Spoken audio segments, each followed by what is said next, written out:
বলো তো বন্ধুরা, এটা কী মাছ রান্না করেছি? তো তোমরা ভাবতে থাকো আর আমি চট করে রান্নাটা শুরু করে দিই।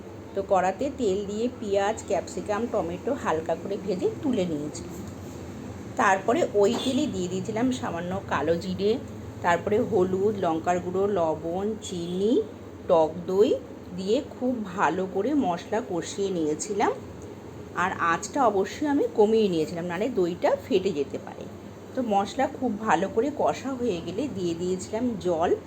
ঝোল ফুটে উঠলে দিয়ে দিয়েছিলাম ভেজে রাখা বোয়াল মাছ।